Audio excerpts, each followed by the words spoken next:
자, 그래서 콘크리트를 운반하고 타설 전에 점검 방법은 처음에 어떻게 운반할 것이냐. 보통 뭐 일반적으로 믹스 트럭을 이용하죠. 그래서 우리가 공장 생산을 했는 경우에는 믹스 트럭을 가지고 옵니다.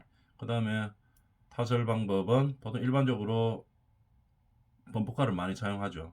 그러나 저번 시간에 이야기했던 것처럼 예를 들어서 이게 뭐 10층짜리 건물, 20층짜리 건물을 짓는데 범퍼카가 올라가지를 않으니까 보통 파이프를 펌핑해가 파이프로 밀어 올리죠.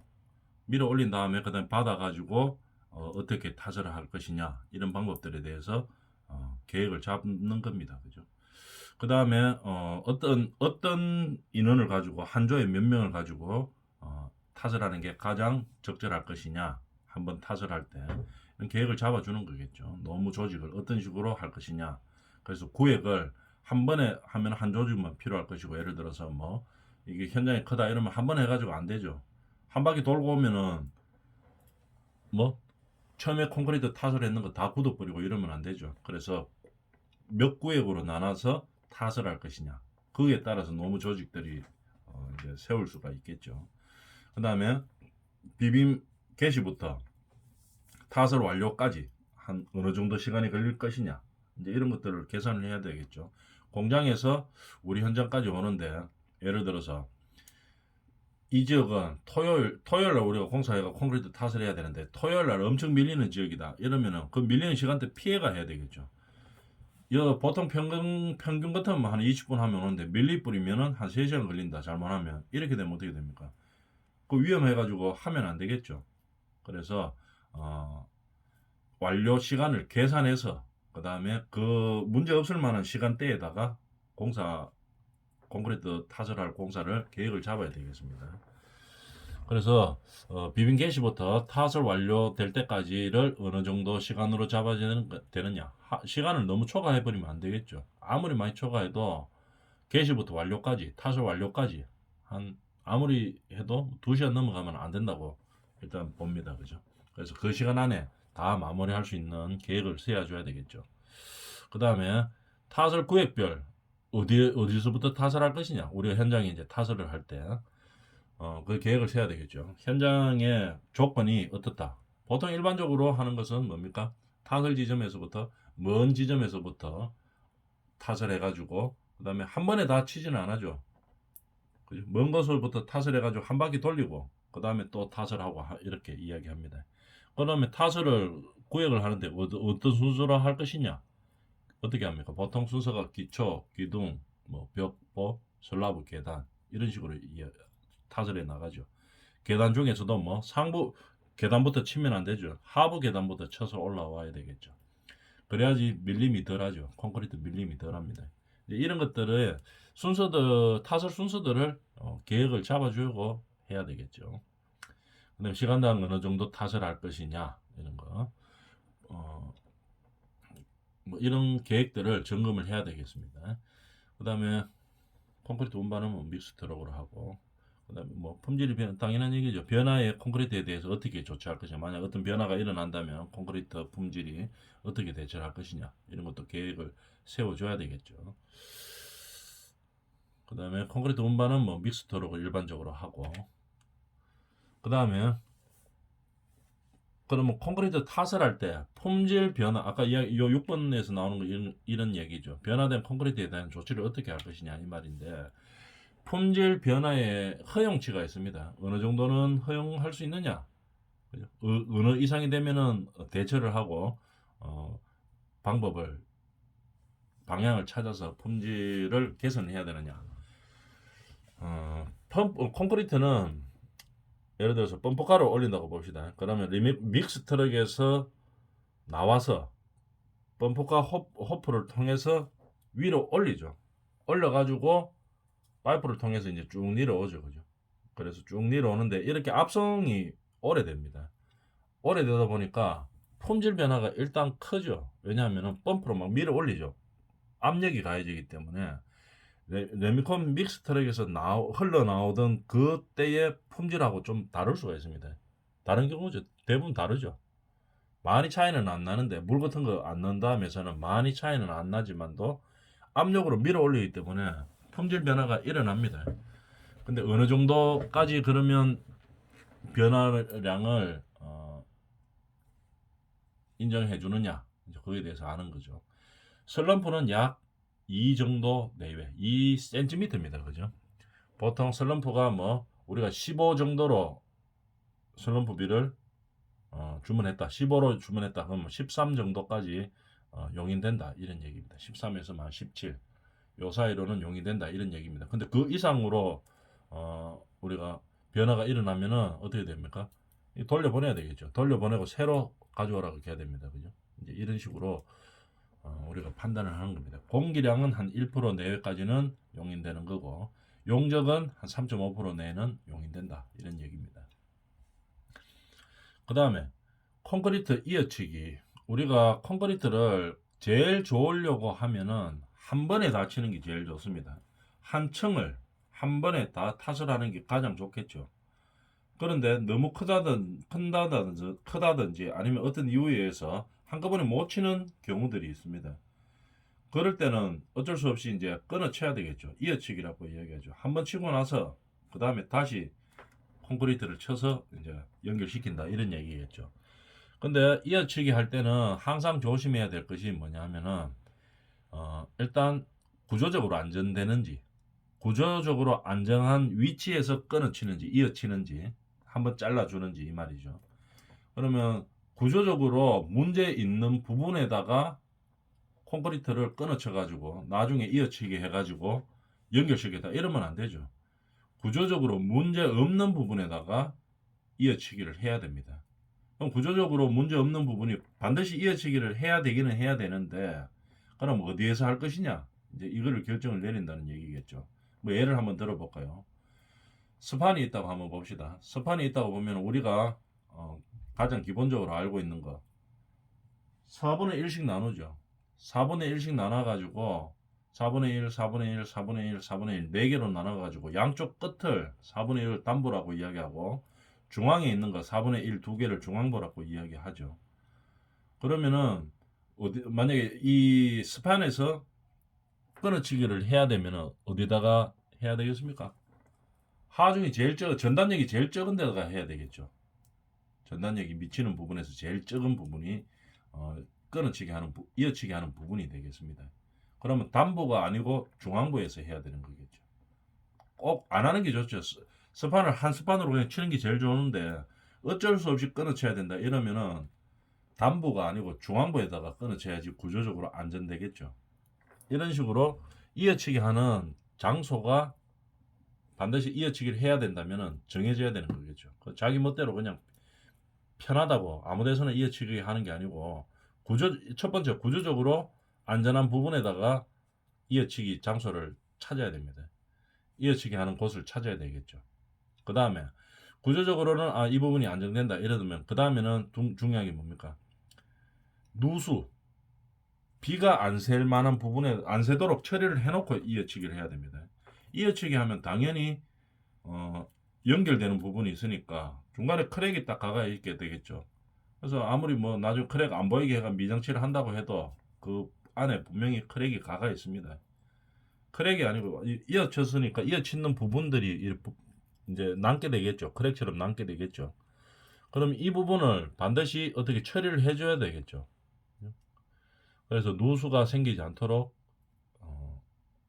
그런 장치를 처리를 한 다음에 이어치기를 해야 됩니다. 보통 이어치기 할 때 누수가 안 생기게 하기 위해서 뭐 합니까? 지수제를 넣죠. 끊어치기 하고 난 다음에 뭐 펌 같은 걸 해체하고 난 다음에 콘크리트 바로 치는 게 아니고 바로 콘크리트 쳐버리면은 이게 딱 떨어붙지가 않아죠. 그래서 중간에 쉽게 말하면은 지수제라 하는 거 고무처럼 생긴 걸 딱 집어넣고 그 다음에 콘크리트를 딱 칩니다. 반대쪽 콘크리트를 치죠. 그러면 압력에 의해서 딱 눌리면서 빈 공간이 딱 이제 마감이 처리가 되겠죠. 이런 식으로 지수제를 넣고 해야 되는 겁니다. 그 다음에 당연히 내구성에 문제가 안 생기도록 해야 될 것이고 이제 이런 이어치기 해야 되는 꼭 해야 되면 이런 장소들을 찾아야 줘야 된다는 얘기입니다. 그래서 우리가 보면 보나 바닥이나 슬라브 있죠. 지붕 슬라브 같은 것들. 이런 것들은 보, 바닥, 지붕 슬라브 이는 어디다가 해야 됩니까? 아까 이야기했다시피 스팬하고 비슷하죠. 중앙부에다가 이어쳐야 됩니다. 중앙부에다가. 단부에다가 이으면 안 됩니다. 보, 바닥, 지붕 슬라브 이런 거는 구조적으로 우리 보면 압니다. 그죠? 구조할 때 많이 배우죠. 그래서 구조에서 생각해 보면 알게 되겠죠. 우리가 벤트건 끊는 거를 생각해 보면 압니다. 그래서 이렇게 될 때는 중앙부에 수직으로 이어치게 되는 거겠죠. 그죠? 수평이 아니고 수직으로 딱 끊어지는 겁니다. 수직으로 끊어치고 다음에 이어쳐야 된다. 이런 얘기겠죠. 그 다음에 기둥이나 벽은 어떻게 해야 되느냐. 이거를 한 번에 기둥을 다 만들 수는 없죠. 예를 들어서 뭐 그래야 되면 제일 좋지만도 1층부터 10층짜리 기둥을 치는데 한꺼번에 칠 수는 없습니다. 이럴 때는 어떻게 끊어지죠. 끊어질 때 항상 한 층당 끊어주면 제일 좋죠. 끊어치고 그 다음에 이어치면 제일 좋습니다. 그러면 한 층에서 끊고 그 다음에 또 올라오고 일반적으로 그렇게 하죠. 아니면 기초 상부에서 기초 끝나고 그 다음에 1층 기둥이 시작돼서 2층까지 올라가죠. 한 번에 딱 올라갑니다. 이렇게 기둥이나 벽은 어떻게 됩니까?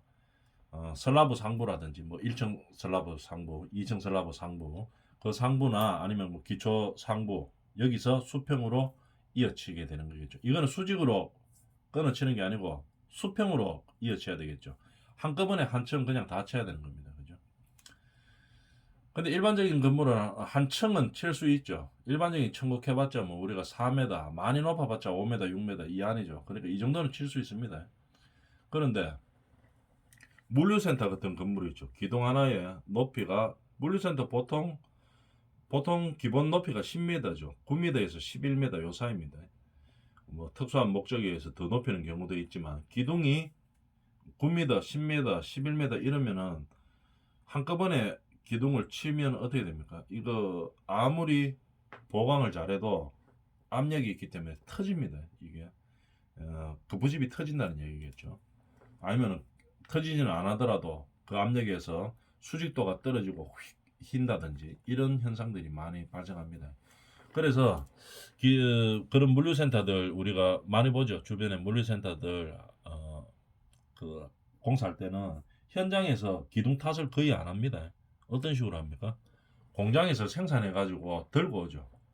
공장에서 생산해서 가지고 옵니다. 그죠? 싣고 와 가지고 현장에서는 조립만 하는 겁니다. 그죠? 기둥하고 기둥을 세워 놓고 그다음에 이제 나머지 뭐 슬라브 같은 경우에는 아까처럼 뭐 데크 깔아 놓고 마지막에 슬라브 위에 한 번 더 치는 거죠. 기둥하고 보하고 슬라브를 연결시키는 그 부분만 딱 콘크리트를 치는 거죠. 그 다음에 노수 문제가 있으니까 슬라브 반 정도 치는 거고 현장에서 최소화 시키는 거겠죠.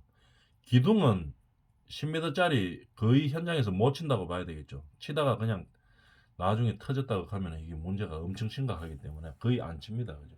그래서 공장에서 생산해서 들고 와서 이제 하는 거죠. 그러나 이런 특수한 건물들 말고 일반적으로 칠 때는 슬라브 상부나 기초 상부에서 수평으로 한 층을 그냥 그대로 올립니다. 기둥하고 벽은 이런 식으로 이어치기 장소들을 본다 이런 얘기겠죠. 이어치기면은 한번 읽어볼까요? 블리딩 현상에 의해 생긴 레이텐스 우들두들하고 툭 튀는 거 이런 걸 말하는 거겠죠. 레이턴스 등을 와이어 브러시 등으로 깨끗이 청소하고 우들두들한 거 다 없앤다 이 말입니다. 그 다음에 타설 시에 물 적심을 좀 하고 그 다음에 콘크리트 나머지 다른 부분에 콘크리트를 이어친다 이런 얘기겠죠. 타설 시에 물 적심을 왜 하느냐 하면은 한쪽은 벌써 양성이 돼가 있죠. 나머지를 이어치기를 하는데 먼저 쳤던 쪽에 물 적심을 안 해놓으면은 이쪽은 양성돼가 있고 저쪽은 새로 치는 데는 양성이 안 돼가 있고 물이 있죠. 새로 치는 쪽에 있던 물이 다 빨려 들어가겠죠 일로. 그래서 여기 그렇게 물을 막 급격하게 흡수하지 않기 위해서 먼저 친 쪽에다가 먼저 친 콘크리트에다가 물 적심을 하고 치는 겁니다. 그리고 레이턴스 등을 깨끗이 제거하고 그 다음에 깨끗한 면에서 이제 탓을 할 수 있게 하겠죠. 콘크리트 탓을 하는 방법에 대해서 한번 볼까요? 거푸집이라든지 배관, 메인물 등을 탓을 전에 항상 점검해야 되겠죠. 항상 점검해가지고 콘크리트 탓을 하다가 뭐 배관이나 배근들을 필요해가지고 장착해 놓은 것들을 밀리게 한다든지 아니면은 아까 뭐 소켓도 꼽아놨는데 아니면은 피관들 나중에 이제 코어로 안 뚫으려고 피관들 이런 것들이라든지 뭐 메인물이라든지 이런 걸 다 장착을 해놨는데 콘크리트 막 함부로 막 쳐가지고 어떻게 되면 그거 다 날아가고 없고 이렇게 돼버리면은 안 되겠죠. 그래서 항상 그 위치들을 점검하고 항상 검사해 놓고 그 위치에 정확하게 유지될 수 있도록 콘크리트를 살살 쳐줘야 됩니다. 압력이 많이 가지 않도록 천천히 이렇게 쳐야 되겠죠. 그 다음에 거푸집을 청소하고 항상 물 뿌리기를 해줍니다. 그죠? 마지막에 청소 다 해놓고 콘크리트 탓을 하기 전에 첫차 물차 오라고 하겠죠. 저 콘크리트 생산 회사에다가 첫 차를 물차로 보내라 하면 됩니다. 물만 있는 차죠. 그죠? 그래서 혹시 모를 거푸집 안에 벽 안에 있는 뭐 그런 뭐 이물질들을 다 없애기 위해서 청소하면 싹 해줍니다. 거푸집 안에를 청소하면 어떻게 됩니까? 물이 밑으로 다 빠지죠. 그래서 물차로 청소 한번 하고 그 다음에 나서 이제 콘크리트를 타설을 하죠. 근데 겨울에는 잘못해버리면은 물 뿌리다가 얼어버릴 수가 있겠죠. 그래서 물 뿌리기를 가급적이면 생략합니다. 그런데 이제 또 이런 문제가 있을 수가 있겠죠. 동절기에 우리가 철근 공사까지 다 해놓고 이제 내일 콘크리트 타설 하면 되는데 콘크리트 타설 하기로 된 날 눈이 막 왔어요. 눈이 막 와가지고 옹벽 우리가 저 벽 치는데 한 200mm밖에 안 되죠. 그 안에 막 눈이 들어가가 막 얼었다 이 말이죠. 예를 들어서 그렇게 되어 있습니다. 나중에 이제 며칠 있다가 계속 공사 기간이 늘어나고 하니까 콘크리트를 타설을 하려고 보니까 막 안에 눈덩어리가 막 얼어가 있어요. 콘크리트 친다고 그거 잘 안 녹습니다. 그죠? 그래서 그러다가 그냥 그대로 콘크리트 쳐버리면 어떻게 됩니까? 눈덩이 이런 것들이 막 굳어 있는 상태로 있기 때문에 나중에는 어떻게 됩니까? 그 눈덩이 있었던 것만큼 콘크리트가 안 들어가게 되겠죠. 빵꾸 뻥 난다 이 말이죠. 벽에 빵꾸가 뻥 나가 있죠. 구멍이 나가 있고 이런 상태가 발생할 수 있습니다. 그럴 때는 어떻게 됩니까? 보통 일반적으로 많이 하는 게 물차를 온수로 가져오라고 했죠. 아주 뜨거운 물을 가져오라고 이야기합니다. 그럼 뜨거운 물을 쫙 뿌려주죠. 그러면은 막 눈 같은 거 이런 거 녹았을 때 이런 것들은 한꺼번에 싹 다 녹아 없어져 버리겠죠. 그래서 동절기 때 물 청소하는 거는 상황에 따라서 안 하는 게 제일 좋고 근데 아까처럼 막 눈덩이가 있다든지 이렇게 돼가지고 꼭 해야 되는 상황 같으면은 현장 여건에 맞게끔 잘 선택해서 해야 됩니다. 어느 것이 더 유리한지를 판단한 다음에 이제 청소를 해주고 콘크리트 타설을 해줘야 되겠죠. 그럼 콘크리트 타설 시 주의사항에 대해서 한번 볼까요? 타설할 때는 먼 곳에서부터 타설하도록 합니다. 먼 곳에서부터 수평이 되도록 타설하는 거겠죠. 항상 수평이 되도록 유지하면서 타설해 와야 됩니다. 예를 들어가 뭐 3m짜리 벽을 치는데 내력벽을 치는데 항상 수평이 되도록 해야 됩니다. 한쪽은 1m 치고 한쪽은 50cm 치고 한쪽은 1m 50 치고 이러면 안 된다 이 말이겠죠. 칠 때 똑같이 1m 다 치든지 아니면 똑같이 50cm 다 치든지 이제 이렇게 해야 된다 이 말입니다. 그래가 똑같이 되도록 수평이 되도록 해가지고 뭐 결국에는 다 쳐야 되겠죠. 그 다음에 타설 시 중요한 거 철근이나 파이프나 뭐 어떤 뭐 메인물들 있죠. 이런 것들이 이동되지 않도록 콘크리트를 타설해야 됩니다. 제일 이동시키는 원인 중에 하나가 바이브레더죠. 바이브레더를 잠깐씩 꼽아야 되겠죠. 물론 바이브레더 많이 꼽으면은 어떻게 됩니까? 이게 타설할 때는 상당히 편합니다. 상당히 편안하고 하는데 바이브레더 너무 많이 꼽고 이러면은 어떻게 됩니까? 철근들 다 쳐버리죠. 철근들 막 치고 파이프 다 튕겨나가고 막 이런 문제가 생기겠죠. 그래서 살짝 꼽아야 됩니다. 그 다음에 너무 오래 꼽으면 안 되고 항상 수직으로 꼽아가지고 철근이나 다른 메인물들을 건드리지 않게 그렇게 꼽아줘야 되는 거겠죠. 그래서 타설 시 주의사항들이 아주 중요한 거죠. 이렇게. 그 다음에 1m 이상 높은 곳에서 낙하시켜서는 안 됩니다. 이번에 소화열 이야기 했었죠. 그래서 너무 높은 데서 치면은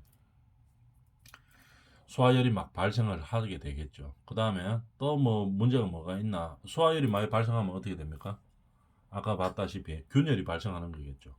그 다음에 또 너무 높은 곳에서 치면은 3m 정도 되는 데서 이제 막 낙하시켰다. 이렇게 되면 어떻게 되냐 하면은 무게가 다르죠. 콘크리트를 배합해가지고 왔는데, 콘크리트 한번 가만 생각해 볼까요? 물, 시멘트, 모래, 자갈, 이렇게 있죠. 근데 이게 무게가 다 다릅니다.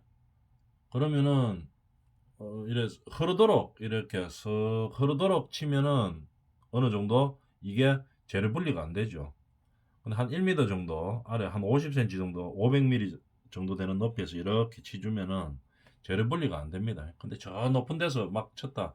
3m나 뭐 한 4m 되는 높이에서 그냥 펌프카에서 그냥 막 떨어뜨렸다. 이래 되면 어떻게 됩니까? 자갈 따로, 무게가 다르니까 자갈 따로, 물 따로, 그 다음에 뭐 시멘트 따로, 모래 따로 이렇게 막 분리가 되겠죠.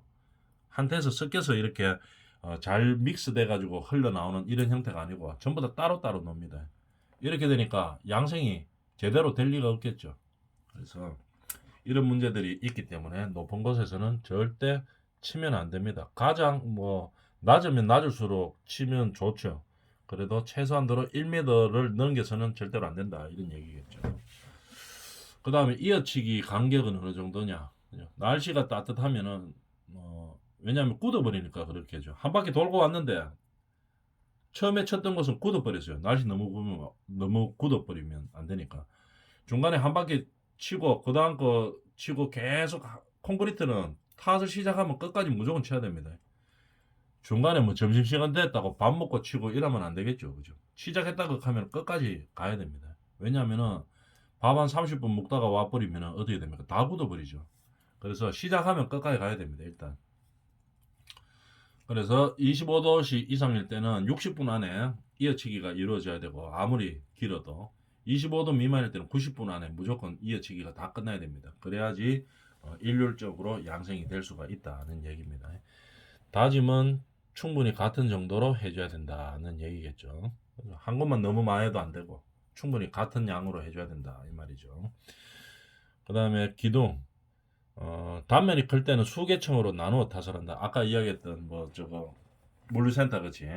뭐 단면이 엄청 크다든지 아니면 높이가 엄청 크다든지 이럴 때는 어, 기둥은 수직으로 끊어치는 게 아닙니다. 아까 이야기했었죠. 수평으로 끊어쳐야 됩니다. 끊어치려고 하면 안 끊어치는 게 제일 좋고 굳이 끊어쳐야 된다면 반드시 끊어쳐야 될 이유가 있으면은 수직으로 끊으면 큰일 납니다. 그죠? 수평으로 끊어야 되겠죠. 근데 반면 어, 슬라브라든지 스팬, 보 같은 거는 어떻게 됩니까? 수평으로 끊어치면 안 됩니다. 끊어치려고 하면 수직으로 끊어쳐야 돼요. 그런 차이가 있죠. 알아줘야 되겠습니다. 그 다음에 기둥은 수계층 만약에 끊어쳐야 되면 뭐 수계층으로 나누어서 수평으로 끊어치고 다지면서 서서히 타설 해야 된다는 얘기겠죠. 그 다음에 보는 양단에서 중앙을 향해 타설 해야 되는 겁니다. 왜냐하면 중앙부에 하중이 적게 걸리죠. 양단부에 많이 걸리기 때문에 양단에서 중앙으로 흘러가도록 이렇게 해줘야 된다 이 말이죠. 양단부에서 콘크리트를 치고 들어와야 됩니다. 중앙으로. 중앙부터 저거 바깥으로 피면 안 된다는 얘기죠. 그래서 이렇게 타설시 주의사항에 대해서 알아봤습니다. 콘크리트 타설시 주의사항에 대해서 알아봤고 뒤에 좀 더 있네요. 조금 더 해보도록 하겠습니다. 그 다음에 기동 콘크리트 타설 후 보호 슬라브를 타설한다 이 말이겠죠. 뭐냐 하면은 우리가 콘크리트 타설하는 순서들이 있죠. 순서가 뭡니까? 기초, 기둥, 벽보, 슬라브, 계단. 계단 중에서는 아랫단 계단부터 윗단 계단으로 간다 이런 얘기겠죠. 그 다음에 그 순서를 항상 잘 알아놓도록 합니다. 기초, 기둥, 벽보, 슬라브, 계단 이렇게 됩니다. 그래서 나중에 현장에 갔을 때도 그 순서에서 맞게 우리가 콘크리트 타설할 계획을 잡아줘야 된다는 얘기입니다. 그 다음에 수평 이어치기면 아까 봤었죠. 수평 이어치기 할 때는 레이턴스를 항상 제거해 줘야 됩니다. 레이턴스를 콘크리트 치고 나면 레이턴스 찌꺼기 같은 거죠. 물들이 이래 뿌옇게 떠가 있는 것 다 레이턴스라고 이야기하죠.